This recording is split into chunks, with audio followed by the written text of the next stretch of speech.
the Herdline News. So the Lakers introduced their new head coach, Frank Vogel, yesterday. And in his first public comments as the Lakers head coach, he laid out his path to bring the Lakers back to success. His path. We need to build togetherness with our organization, okay? And I don't just mean with the 15 guys or 17 guys that are going to be in uniform or in that locker room.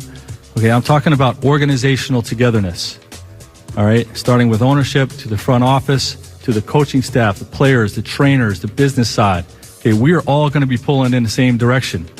It sounds like he's pleading. I mean, he should be, because he's right. You know, he only has a 3-year deal, so that's not a whole lot of time to be able to build an organization structure and togetherness and direction. But, I mean, he's right. This is the problem. A well-run organization, business, team is not the smallest piece. It starts from the top. Everything you do starts from the top. You can't overcome bad management. You can't overcome bad owners. You can't overcome dysfunction with the people who make the biggest decisions for everyone. Think about if John Elway yesterday went on the other network and bashed the Broncos. We'd be like, what in God? I think we like Magic so much and we respect him. I don't know if I fully embraced the fact of what he did, which is seismic. I don't have any problem with it, because Magic is being painted as being lazy and unavailable and incompetent and incapable of maintaining relationships and even understanding the nature of the position that he took. Like, he didn't understand he was going to have to be around more than he was with the Dodgers. He's not the GM of the Dodgers. He's just a small percentage owner. That is his job, to show up and do nothing and smile and bring people together and create relationships to elevate the Dodgers. It's not his job to run the team. So there's no way he thought, like, we're talking about Magic Johnson. He's a very successful person. He did not understand what went into this job. It is a dysfunctional situation. Yeah. Even if Magic was the best in the world at what he does, who's overcoming that? No one. So I'm fully on Magic's side. Now, I don't think that there's not some other things that were in play here, some relationship issues or things that couldn't have been solved. But this doesn't come down to anyone other than the owner, which is Jeannie Buss.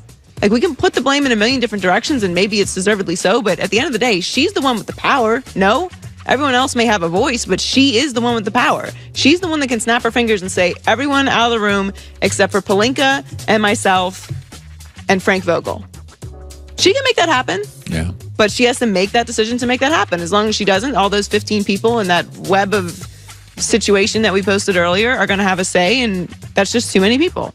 So Ben Roethlisberger made his first public comments on since the 2018 season ended. That's almost 5 months ago. Mm-hmm. And in a sit-down with KDKA, he was asked about when he called out Antonio Brown on his radio show after the loss at Denver, which took a lot of criticism, and his teammates felt like he went too far. And Ben said, I know I took some heat, and deservedly so. I genuinely feel bad about that, and I'm sorry. Did I go too far after that Denver game? Yeah, probably, and I regretted it. That's the thing about media and social media and things like that. You can't take it back. I wish I could, because if that's what ruined our friendship and our relationship, then I'm truly and genuinely sorry about that. And Antonio Brown appeared to respond on Twitter. He tweeted, Two-Face.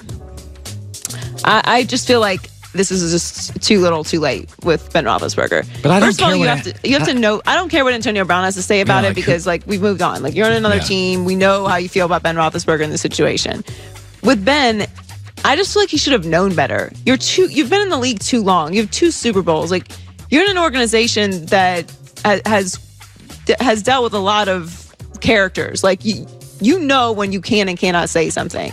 This was beneath Ben to do in the first place, and to come out all this time later and admit, like, oh, well, you know, maybe I shouldn't have thrown Antonio under the bus. It's like, all right.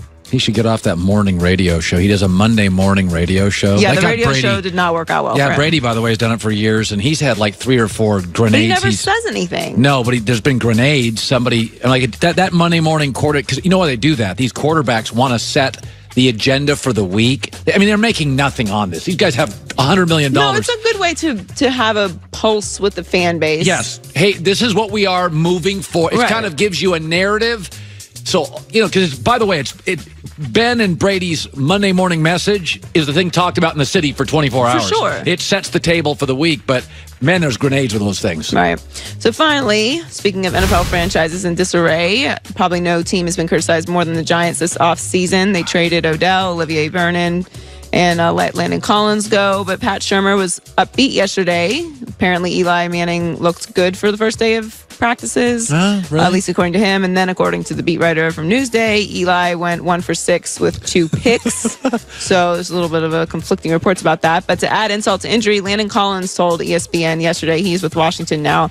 He said, "I know with myself, Snacks, Odell, Vernon, all we wanted to do was win, and we spoke up because we had to get them to listen to us. We had to get them to get us winning pieces to help us at least be contenders. I think we were too vocal. If it's not good media, they don't want that kind of media. And Dave Gettleman never even talked to me. Basically, I don't know him. He don't know me. That's kind of how it was." Yeah, I'm not a Gettleman fan here.